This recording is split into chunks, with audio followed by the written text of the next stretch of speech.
हे good morning everyone, कसे आहेत सगळे? सो दिवाळी नुकतीच संपली आणि आय होप आपल्या सर्वांची दिवाळी छान मजेत, आनंदित आणि सेफ गेली असणार.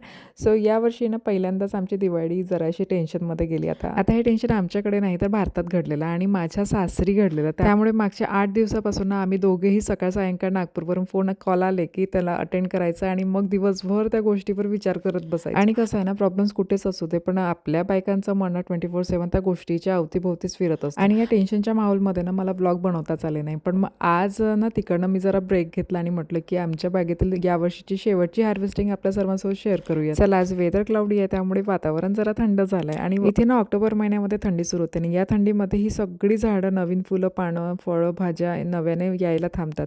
आणि मोस्ट इम्पॉर्टंट म्हणजे ना नोव्हेंबर, डिसेंबर, जानेवारी या 3 महिन्यामध्ये इथे आउटडोअर असलेली फुलांची, फळांची, भाज्यांची झाडं जिवंत राहत नाही. आता मी लावलेली बरीच झाडं ना सीझनल आहेत, ते उन्हाळ्यातच लागतात. पण काही झाडं बारमासी आहेत, त्यापैकी करीपत्ता आणि जास्वंद. पण या झाडांना पण थंडीपासून संरक्षण करण्यासाठी ना त्यांना घराच्या आतमध्ये ठेवावं लागतं किंवा मग गराजमध्ये प्लांट ग्रोविंग लाईट्स वगैरे लावून ठेवावं लागतं. आणि यंदा ना माझ्या गार्डनमध्ये प्रत्येक झाडाला भरभरून असे फळं लागलेले आहेत, भाज्या लागलेत आणि मग ते मिरचीचं झाड असो किंवा मग वांग्याची.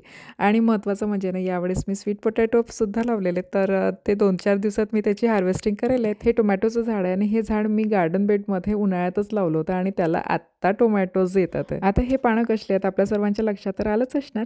येस, यावर्षी ना मी अरवीचे पानं सुद्धा लावलेत आणि मला तिसऱ्यांदा अरवीचे पानं मिळालेत बरं.